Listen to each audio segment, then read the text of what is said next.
Assalamualaikum warahmatullahi wabarakatuh. Perkenalkan, nama saya Lisra Fatul Hamidah Alikmah, NPM 1901011088. Di sini saya akan menjawab pertanyaan-pertanyaan dari UTS mata kuliah Al-Quran dan Hadis dan pembelajarannya.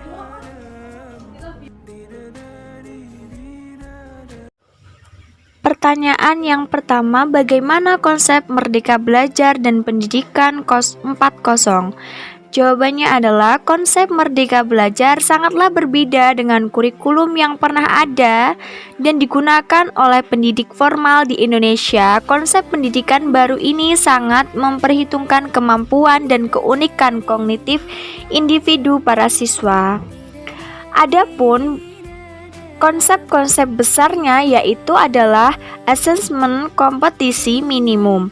Perbedaan konsep pendidikan baru ini dengan kurikulum yang digunakan sebelumnya adalah siswa diharapkan mampu menunjukkan kemampuan minimum dalam literasi dan numerik.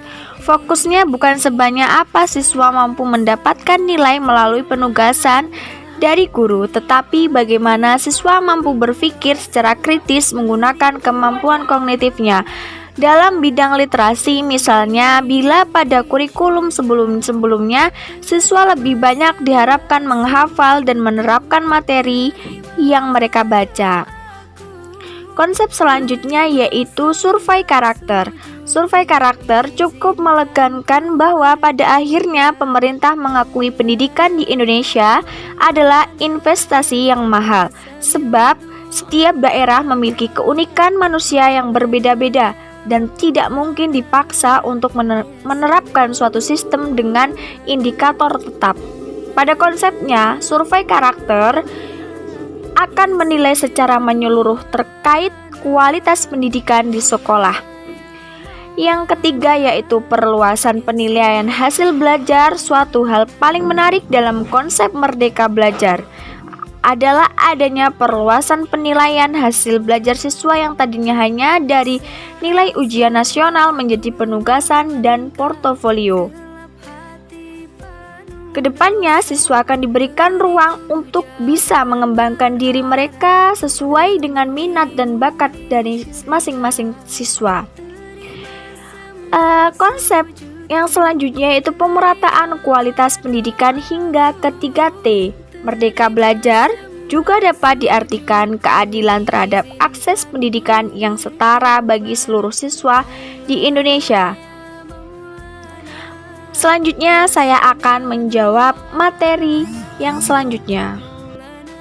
Soal yang kedua yaitu apa rencana perencanaan pembelajaran Al-Quran, Hadis, dan pembelajarannya yang Anda miliki dalam menyambut era pendidikan 4.0 ini. Untuk menyambut era pendidikan 4.0 ini sebagai guru pendidikan agama Islam, yaitu merupakan ujung tombak pembinaan akhlak. Peserta didik harus bisa selalu mengikuti perkembangan zaman dan teknologi di era revolusi industri 4.0 ini. Saat ini teknologi menjadi kebutuhan dasar setiap orang. Melalui dari anak-anak hingga dewasa, para ahli dan semua lembaga tak terkecuali lembaga pendidikan, kemudahan aksesibilitas pada era revolusi industri 4.0 memberikan warna baru bagi karakteristik pembelajarannya. Yang pertama yaitu dimensi demografi pembelajaran dilakukan dengan placeless, tak bertempat, timeless, tak berwaktu. Artinya peserta didik bisa belajar kapan saja, di mana saja, dan dengan siapa saja.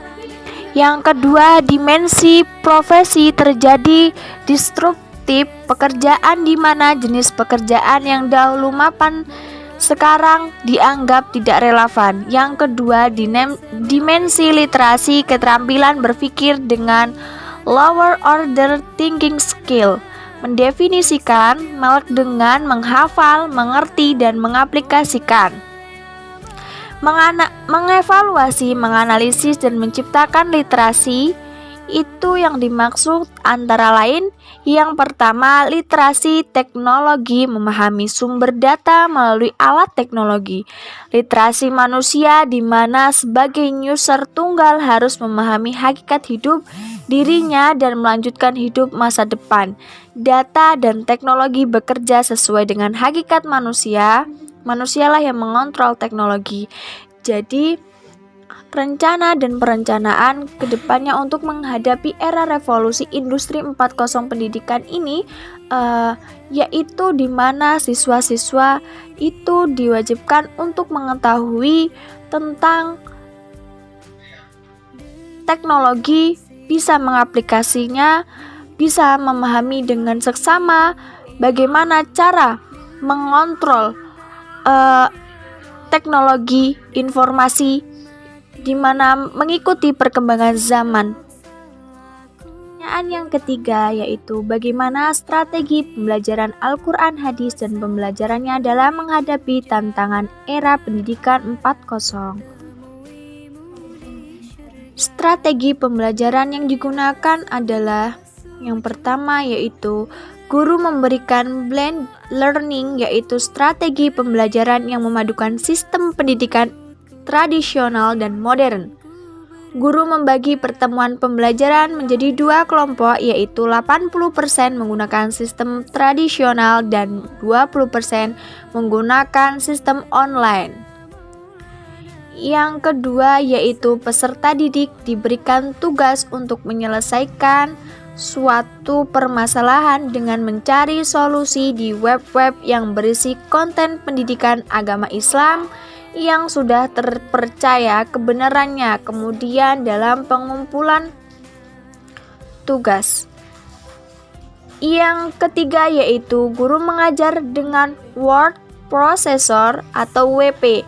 WP adalah istilah untuk mengganti pembelajaran yang menggunakan word atau data kata-kata sebagai konten melalui teknologi komputer.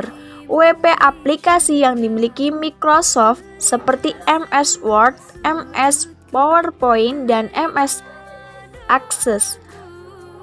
Yang keempat yaitu menggunakan strategi pembelajaran website learning atau WBL adalah salah satu jenis pembelajaran yang bisa digunakan dalam CBI, Computer Based Instruction, atau CAI, Computer Assistant Instruction.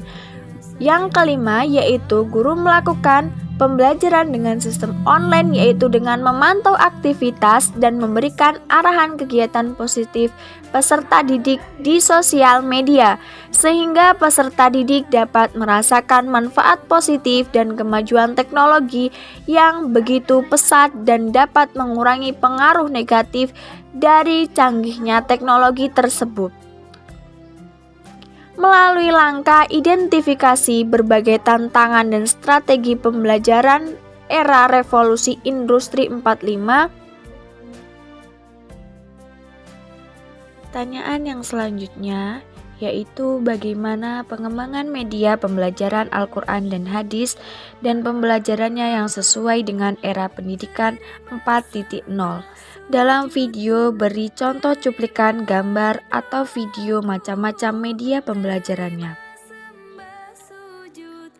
Macam-macam media dalam pembelajaran Al-Quran hadis terdapat berbagai jenis media. Yang pertama, dilihat dari sifat media dapat terbagi menjadi satu, media auditif, yaitu media yang hanya dapat didengar saja atau media yang hanya memiliki unsur suara seperti radio, kaset, dan rekaman suara. Yang kedua yaitu media visual, yaitu media yang hanya dapat dilihat saja, tidak mengandung unsur suara. Yang termasuk ke dalam media ini adalah film slide, foto, transparasi, lukisan, gambar, dan berbagai jenis lainnya. Yang ketiga yaitu media audio visual, yaitu jenis media yang selain mengandung unsur-unsur suara juga mengandung unsur gambar yang bisa dilihat, misalnya rekaman video, berbagai ukuran film, slide suara, VCD, internet, dan lainnya. Pertanyaan yang kelima yaitu, apa pendapat Anda yang tentunya didukung kuat dari berbagai teori yang kuat terkait evaluasi pembelajaran Al-Quran, hadis, dan pembelajarannya dalam suasana yang berdampingan dengan COVID-19. Semenjak adanya COVID-19 menjadikan sistem pendidikan yang tidak bisa bertatap muka secara langsung, melainkan menggunakan cara secara daring dalam evaluasi Al-Quran, hadis, dan pembelajarannya yang dimana saat ini berdampingan dengan COVID-19, adanya pembelajaran secara daring melalui berbagai aplikasi untuk menunjang pendidikan. Yang pertama yaitu Google Meet, yang kedua Zoom Meet, yang ketiga Google Classroom, yang keempat e-learning, dan lain sebagainya. Sekian dari materi yang dapat saya sampaikan, banyak sekali kekurangannya, saya mohon maaf. Wallahumma fiqil aqwamit thoriq wa afa minkum. Wassalamualaikum warahmatullahi wabarakatuh.